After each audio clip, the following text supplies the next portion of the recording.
So in today's video, I take a look at this poll, completely ignore your votes, and pick the second most popular option and show you guys my top 5 favorite and most valuable PSA graded cards. But first, as we always do, let's roll that intro.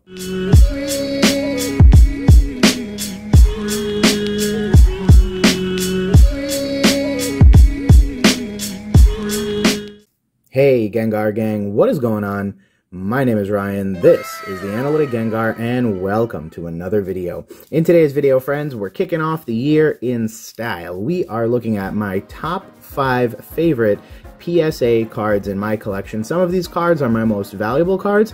Other cards are not as valuable, but have some sentimental value to them. Now, in case you're curious as to where this video originated, I put up a post way back when, in December of 2021, LOL, and said, hey, tell me about which of these videos you would want to see. And obviously, tons of people went ahead and voted. About 34% of people said PSA graded cards, and I figure it's such a common video, might as well make it so that you guys can get an inside look into what my collection looks like as well.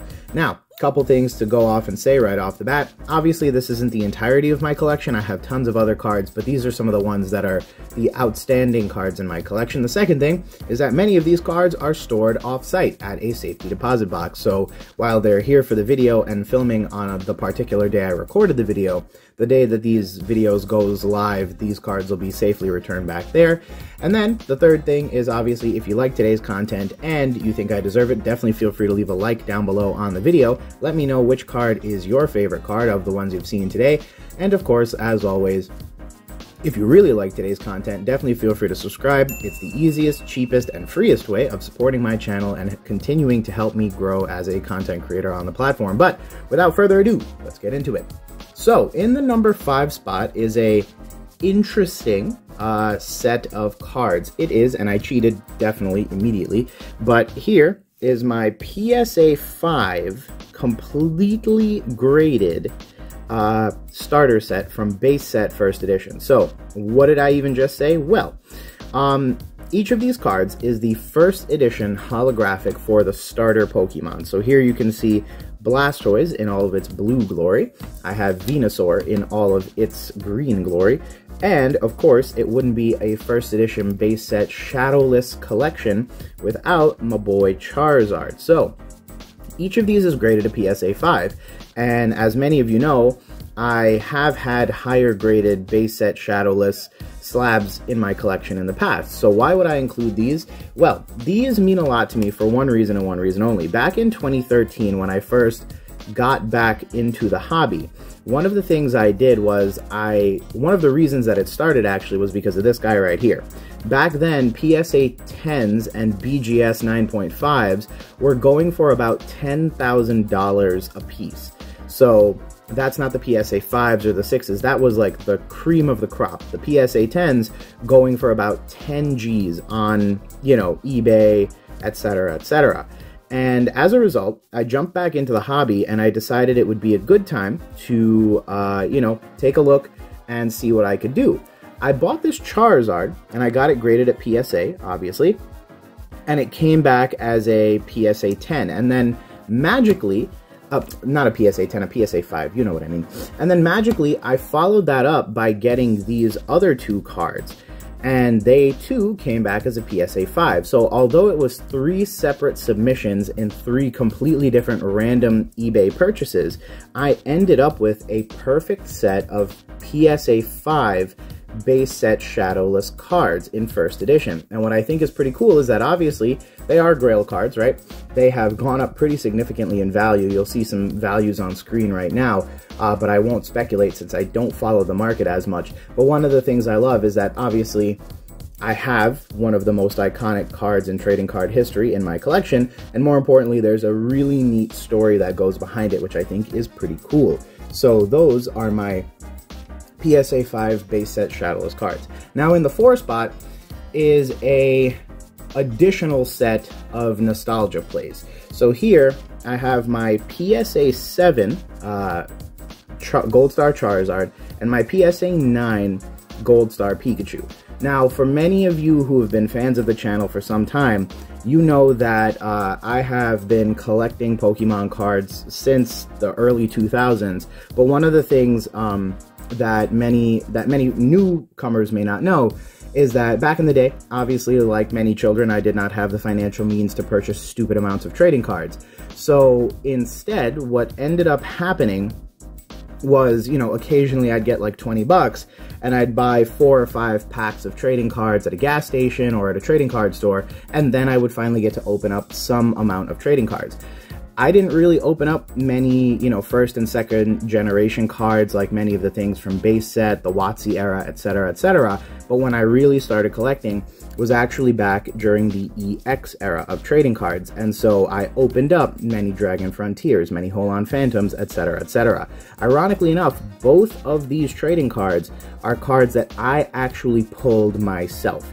So I pulled this Charizard and I pulled that Pikachu, and they actually stayed in a Toys R Us binder for the better part of a decade, probably from 2007 all the way to about 2014, when I finally decided to crack open that binder and get these cards graded. So shockingly enough, this Charizard, I know for a fact, went to school with me, and honestly, it's, you know, it got a PSA 7, it got some burring. There's definitely a couple major, like, whitening divots here, but I think just the fact that I actually pulled this card way back when, it really kind of means a lot to me. And shockingly enough, the PSA 9 Pikachu is actually a PSA 9. Like, you know, that's a lot of holographic for a Gold Star card, and yet, magically, it has survived really, really well throughout the years. So, yeah, these are both cards that go way back. They have a very deep personal connection to me. It's not like a card that you bought online and, you know, it's gone up in value so much and that's why it's your favorite card or that's why it's, you know, on this list. Those are cards that I pulled way back when. And again, there will be prices on screen, so you'll be able to see some of the most recent solds for these cards. And you can see that, ironically enough, I kind of made the right decision in getting them graded. Now, next up is a very ironic choice because it's quite literally a card I bought online and it is now magically worth a lot more money than I originally bought it for. So, coming in the number 3 spot, a Gold Star Espeon. What's special about this card? A Gem Mint 10 Gold Star Espeon. So, I'll let that hold right there, but turn around and take a look at the back while I kind of chit-chat a little bit. Long story short, I bought this card when I was at happy hour negotiating with the buyer, but I got drunk enough that I eventually just ended up hitting the buy it now button. I bought this card for $2,177.50, and this was back in 2019. So, ironically enough, it was a lot of money to pay back then. I believe it was the highest that the card had sold for at that point in time. Obviously, since then, the card has sold for quite a bit more. So the good news is that I've made about 10 times the money by simply being at happy hour, getting drunk enough, and hitting the buy it now button because I got frustrated with the buyer. And at the time, I was actually upset at myself because I was like, oh gosh, that was a stupid purchase. But there are a variety of reasons why it was not a stupid purchase. So thanks, Drunk Ryan, because you really looked out for Sober Ryan. And ironically enough, this card is super cool because obviously there is a very small population of them. In case you don't know about Pop Series 5, they were given out during the summers of the 2000s at Pokemon Organized Play, or POP events. And basically, what ended up happening is you could pull a variety of cards out of them. Pop Series 5 in particular is special because they included 2 Gold Star cards that were Japanese lottery cards. And that's the Gold Star Espeon and the Gold Star Umbreon. So although we did not get the 2 evolutions as, you know, holographic cards within one of the sets, we got them as non-holographic cards in Pop Series. And ironically enough, as a result, they have become incredibly, incredibly popular. So it's actually pretty neat because they're low pop, they're very highly sought after, and they are very, really nice cards. It's kind of a shame that they didn't get holographics, but in our number 2 spot is its companion card, the Gold Star Umbreon. This one is a lot more of a recent cert, so might carry a little bit more of a premium, but this is exactly what I'm talking about. This is the second card, sort of the pairing card. Again, Pop Series 5, Gem Mint 10. Really, really nice card. As you can see, there were only 17 cards that you could pull in Pop Series 5, so it wasn't quite as extensive a set. And what's also funny is that there were no holographics, at least none that jump or pop up in my head right now. So ironically enough, Pop Series packs, you could weigh them, because Pop Series 1, 2, 3, and 4, I believe, all had holographic cards. But not Pop Series 5, so you couldn't even weigh the packs. And the pull rate for these cards, by the way, is about 1 in 75. So you're looking at about a $500 cost, last time I checked, for the Pop Series 5 pack, and then there's a 1 in 75 chance you may pull a Gold Star. As you can see, I purchased this card for $2,068.63. So again, both these cards are worth about 10 times that amount at the time of this video, and I have a feeling that unlike some cards, these are going to K-shape in the upward direction, where because they are rare and because they are evolutions and because they are two of the most favorite evolutions, especially this Umbreon, I have a feeling they're going to have a little bit more staying power and keep some of those pandemic era high numbers, you know, and keep the price range pretty high up. And as you can see, really cool card, very Fukata. The Pokemon is breaching the art box, so really just a famous card, a sought-after card, and really something that I'm happy about. This one, I think I swear I was probably sober when I bought this one. So this one I actually was able to wiggle the price down a little bit, because this price right here includes taxes and shipping. So I actually got this card for under $2,000. It's just because it was a $2,000 card, or close to it, that, you know, the number ended up being a little bit higher, because after taxes and fees, you probably end up paying about 10 to 8% of whatever it is you paid. So honestly, this card was a little bit cheaper, but just as important, because especially as I claim to be a EX era collector, one of the things that I want to do is really kind of hold some very impressive pieces of the EX era, and those two are certainly two of the top ones. Now, one of the cards, and in our number one spot today, that I consider my absolute grail of a Pokemon card. This is the card that is at the very pinnacle of my collection and has arguably the stupidest story you might hear today. I present to you, ladies and gentlemen, my Gold Star Rayquaza. So this is a Gem Mint 10, PSA 10 Gold Star Rayquaza from EX Deoxys. If you don't know about this card was one of the most playable cards in the TCG back in the day.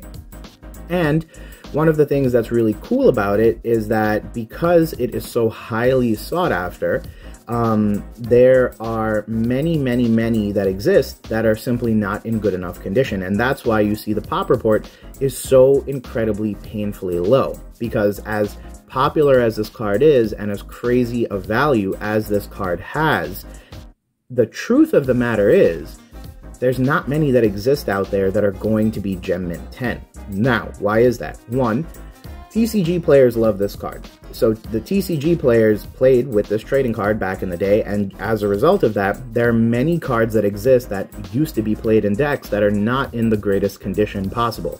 Bear in mind, PSA 10s are incredibly scrutinized for their condition, so it can be incredibly tough to, you know, get one of these cards in as good a condition as you want it to be to grade a PSA 10. The other thing to bear in mind is that EX Deoxys occurred during a time, bear in mind 2005, so that golden era of Pokemon, quote unquote, when basically Pokemon was dying. What happened was, right after Generation 2, a lot of things started happening basically across the world that played a role in Pokemon's kind of decline. A lot of the kids who played it as children were now growing up, were now teenagers, were now too cool for Pokemon.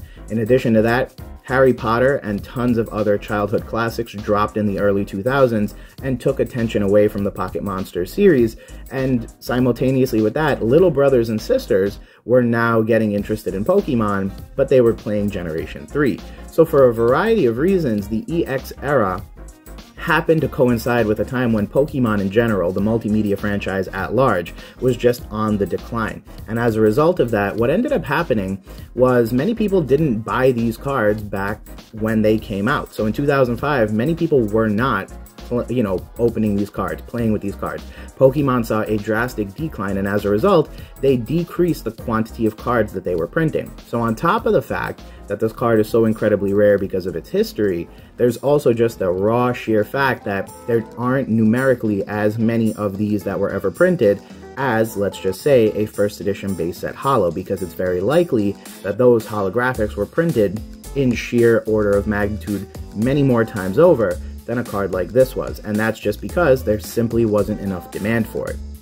Obviously, the story and narrative around these cards has since changed. These cards, the EX era cards, and particularly Gold Star cards, are some of the most highly sought after cards nowadays, so it's pretty funny, because in the grand reality of things, the fact that they were so unpopular back then has made them more popular today, in an era where people are more often than not trying to reclaim some of that good old-fashioned nostalgia. Now, ironically enough, I never pulled this card, I never remember seeing this card, so I can tell you definitively that I did not pull this card at any point in the past, like how I did the Gold Star Charizard or the Gold Star Pikachu. The story behind this card is actually hilarious.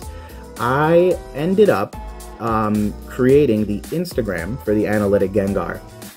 And ironically enough, the first thing I see is a seller who's basically saying something to the effect of, hey, I have this PSA 10 Gold Star Charizard, PSA 10 Gold Star Rayquaza, duh, and hey, I want to sell it. And I'm like, whoa, man, that's a bit much, don't you think?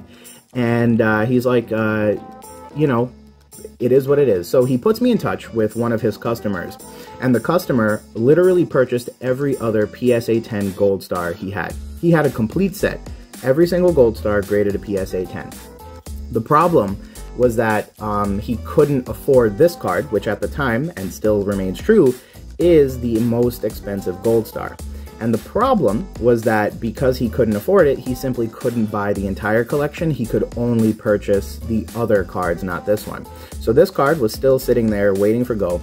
And the guy ends up telling me, hey, I'll do FNF for you for this price, $7,654.99.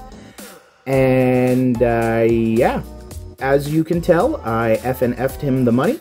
He was a reputable seller, but it was still scary because it was a very large amount of money that I had paid. Ironically enough, I've done more business than this, but at the time, this was the largest amount that I'd ever spent on a single card. And lo and behold, this fella got FedExed overnight to me. Obviously, I went through the authentication process. I did everything in my power to make sure that it was a legit card with legit specs, with legit everything. Obviously, everything checks out. So now, this card, at least during the pandemic, over $40,000. So ironically enough, still not as good an investment as this guy, which ironically enough went up 10 times in value. But Gold Star Rayquaza went up a whopping 5 times. So I paid about $8,000 for it. It is now worth about 5 times that at about $40,000. As you can see, the back is pristine. It's a very, very nice specimen. It's also very well centered, in my opinion.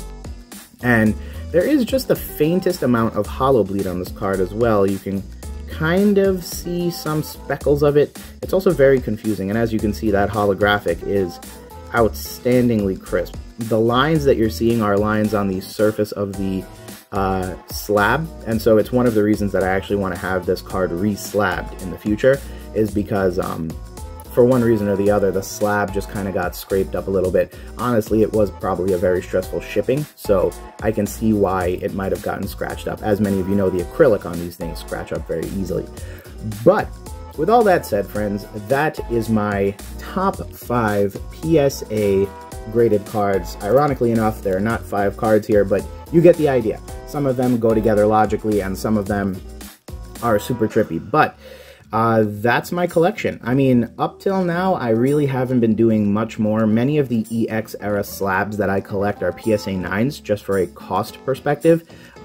It's a lot easier to purchase the 9s. They still look really nice, and frankly, I just like paging through them. But for cards like this, back in the day, they were obviously a lot more affordable, and you could still make an investment in something without having to put a down payment down on a house. Nowadays, if you wanted a Gold Star Rayquaza, Obviously, a little bit more of a different story, $40,000, and even after the pandemic and all the craziness, probably closer to $30,000, it's still going to be a painful amount of money that you have to spend. So, ironically enough, I'm very happy because I bought at the right time, but nowadays, I probably wouldn't do the same.